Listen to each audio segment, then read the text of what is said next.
Okay, now pay your attention on your 8 vital centers. As I told you yesterday also, in morning, today also, there are 8 vital centers in your body. These centers are projection of eightfold nature. Nature evolved into eightfold. As an intellect, ego, mind, ether, air, fire, water, and earth. Lord stated in Bhagavad Gita, Bhumirapo nalo vayu kham mano vidhurevacha ahankariti yajna vidna prakritava. This eightfold nature appear in cosmic form and individual form too.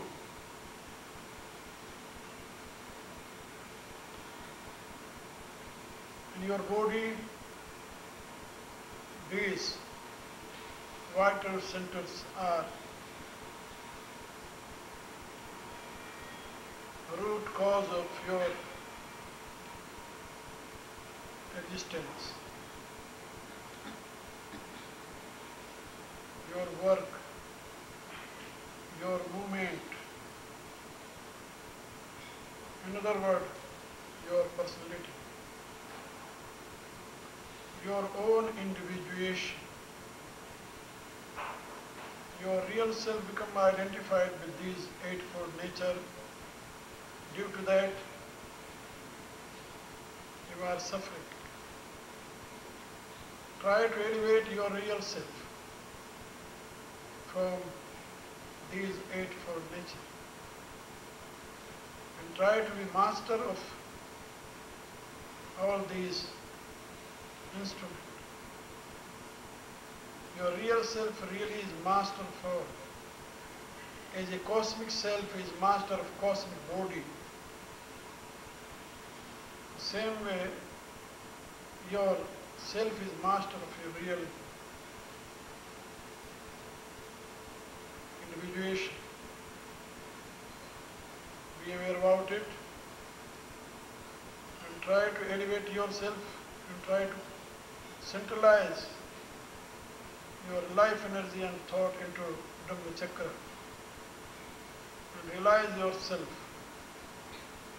and try to be master of all these eightfold nature. For this, try to use that holy sound, Om Pranava, as Veda and Shastra and Upanishads and all seers told that this Pranava, Omkara, is only one way through which you can achieve highest level of consciousness. You will realize unity with Supreme Cause. So you should start from lowest chakra, lowest center, sequentially bring yourself in other centers. In the end, you should try to centralize yourself into Brahma Chakra. You will achieve peace, there is no doubt. So, okay, try to recite this holy sound with me 8 times and pay your attention each vital centers sequentially. Start from lowest, situated near to your tailbone.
भर्गो स्वस्ति सवितुर्वरेण्यं भर्गो देवस्य धीमहि धियो यो नः प्रचोदयात् ॐ विश्वाणदेव सवितुर्दुरितादिपरास्वाय रुद्रमुत्तमयासुव ॐ कृष्णाय वासुदेवाय हरे परमात्मने प्रणतक्लेशनाशाय गोविन्दाय नमो नमः ॐ वसुदेवसुतं देवं कंसचाणूरमर्दनं देवकी परमानन्दं कृष्णं वन्दे जगद्गुरुम् ॐ नारायणं नमस्कृत्य नरं चैव नरोत्तमं देवीं सरस्वतीं व्यासं ततो जयमुदीरयेत् ॐ प्रणम्य शीर्षा देवं मारुतिं करुणाकरं करोमि गीताव्याख्या भगवद्भावप्रकाशिनी ॐ शान्ति शान्ति शान्तिः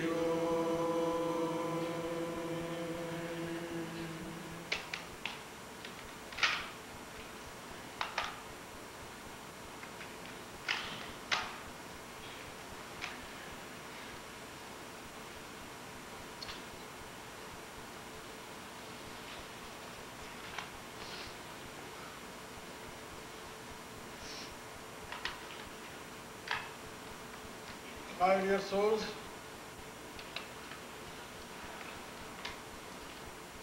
may God bless you all. May He lead you all from unreal to real, from darkness to light, from death to immortality. May He shower upon you all His divine grace. May He bestow upon you all His divine love and wisdom.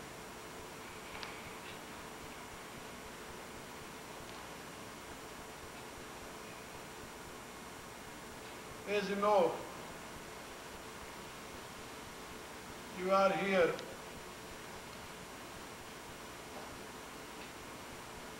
in retreat. You know very well meaning of retreat. Retiring or withdrawing from worldly affairs and being one with real source. This is the meaning of retreat.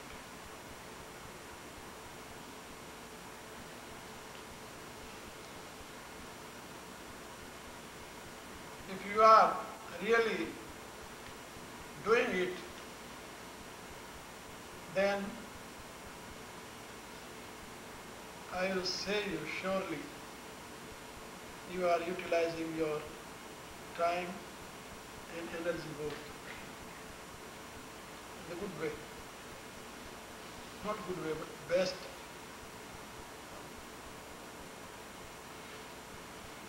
But if you are here only physically, but your mind is moving in those objects,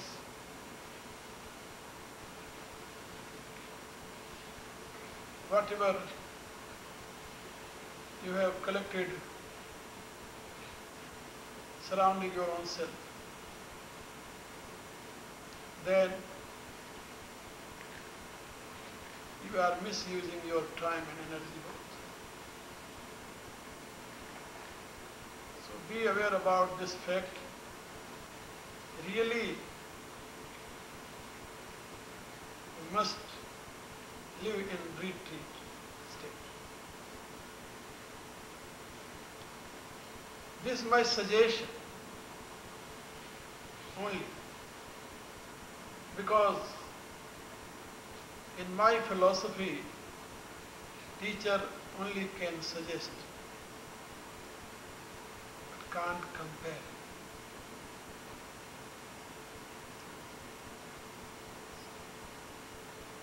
I would like to suggest to you all,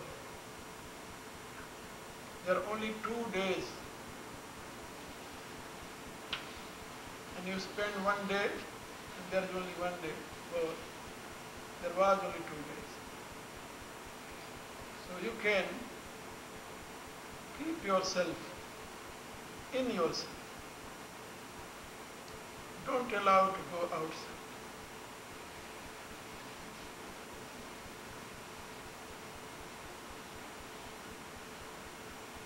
If you will do it, then you will gain something. But if you will practice this process daily in your life, then you will achieve everything, not something. Our great seers told that this is the path through which one can achieve everything. Everything means terrestrial and celestial, both kinds of enjoyment and happiness.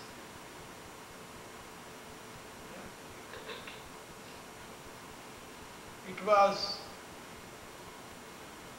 declared by great seers. Don't think that in this process you will achieve only celestial happiness, but terrestrial too. Worldly happiness will be your own slave and will follow you. How? He gave one very good example. He told that terrestrial happiness is like a shadow.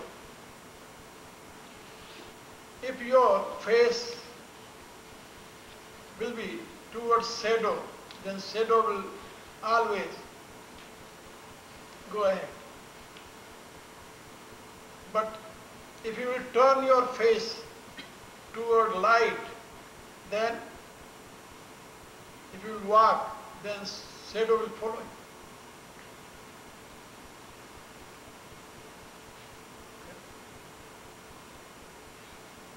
If you are walking towards light, then shadow will follow you. But if you are turning your eyes from light and looking that shadow, then shadow will go ahead. It is impossible to catch that. So this terrestrial happiness is like a shadow. And it will automatically follow you if your mind will be fixed on light. Light of supreme cause, supreme consciousness. Okay? So be aware about this fact. If you will really adopt this process, then worldly happiness and spiritual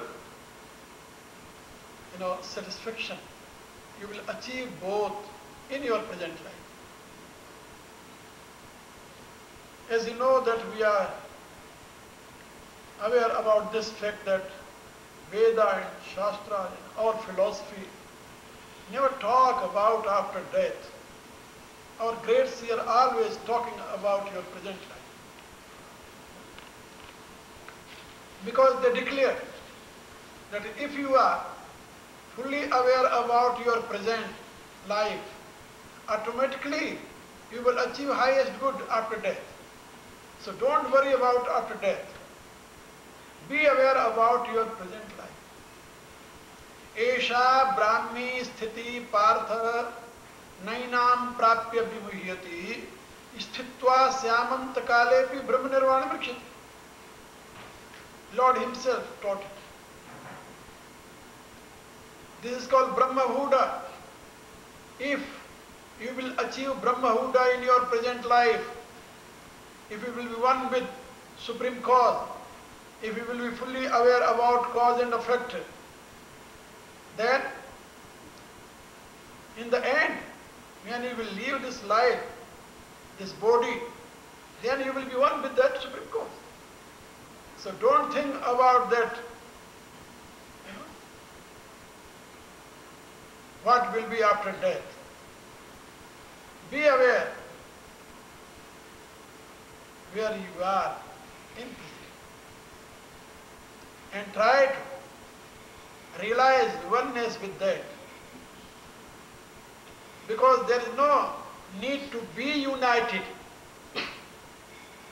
Already you are one with that. As I told you many times, that a ray can't be separated from sun. Okay? If you will try, then, or if ray will try, then it will lose its own entity. The same way, our real self is like a ray of supreme consciousness. Okay? It can't be separated by any power from its own source.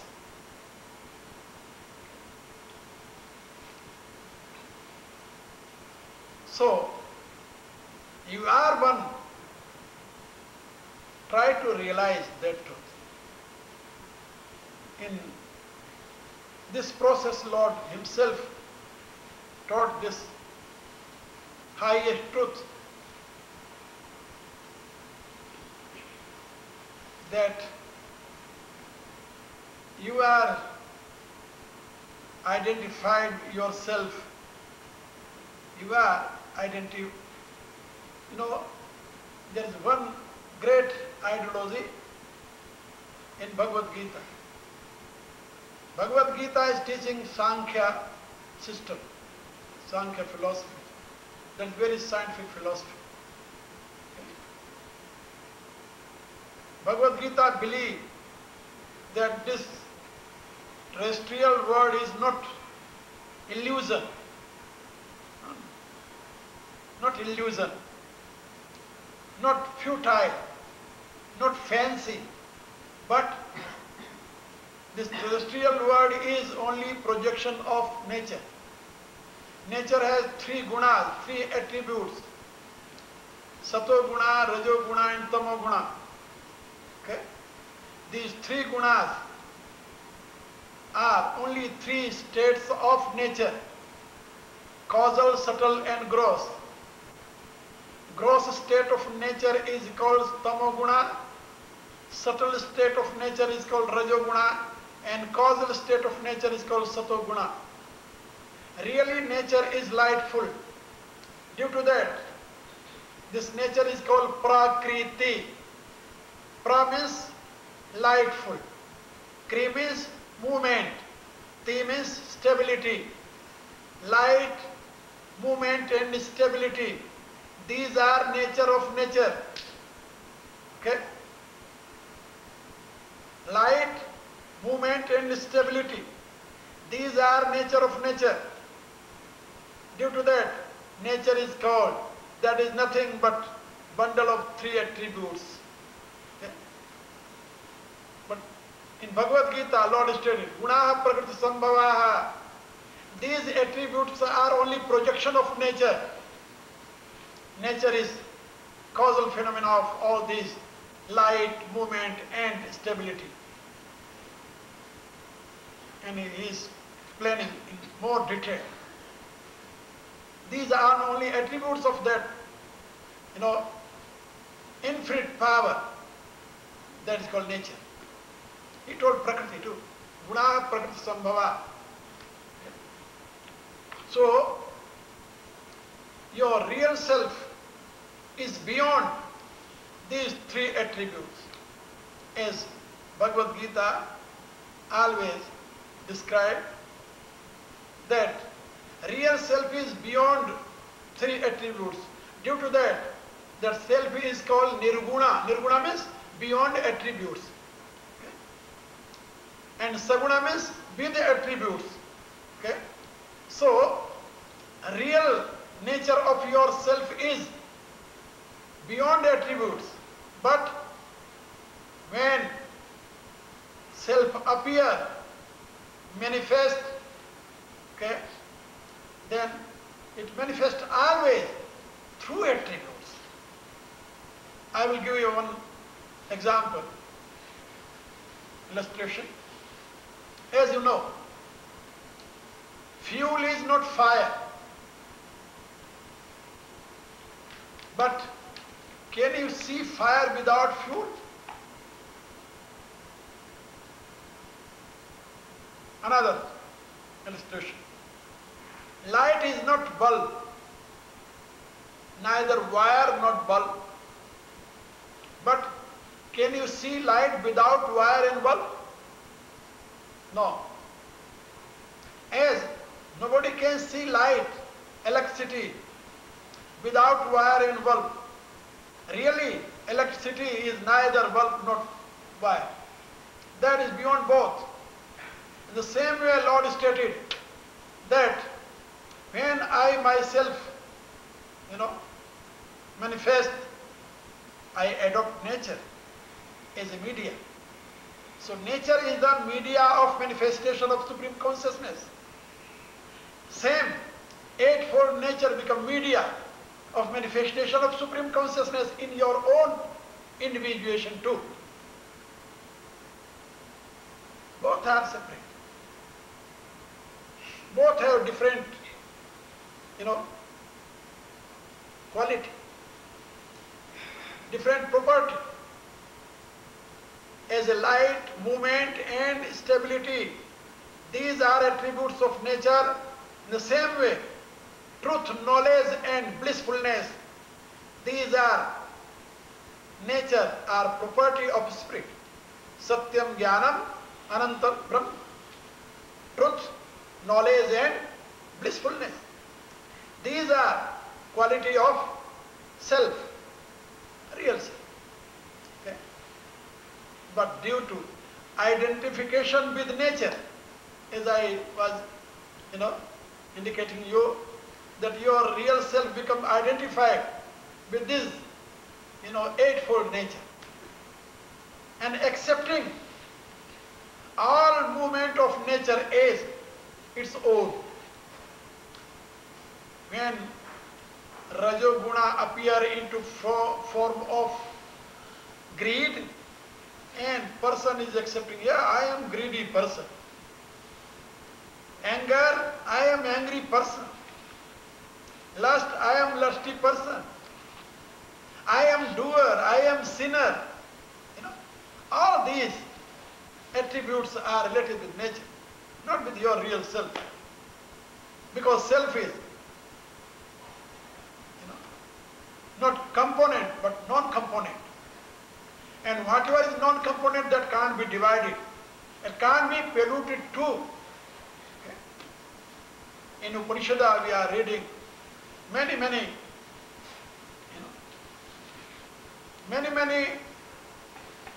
hymns. And our great seer declared that your self is like a space. As a space can't be polluted, same way your self can't be polluted. That is pure knowledge. Pure knowledge. Prajnanam Brahma. That is pure blissfulness. Anandam Brahma. Anandam Brahmano Vidvana Vibhet Kutaschana. So blissfulness and knowledge, these are attributes of your real self. Where from suffering came, where from grief and sorrows came, as I told you, only due to identification with body, with senses, with mind, with ego, and it starts from intellect. Due to that, Lord Buddha told that when your soul will die, then you will achieve highest good. What is the meaning of death? Only separation from gross body to subtle body is called physical death. From subtle body to causal body, that is called mental death. And from causal body to its own self. That is called spiritual death. There are three kinds of death too.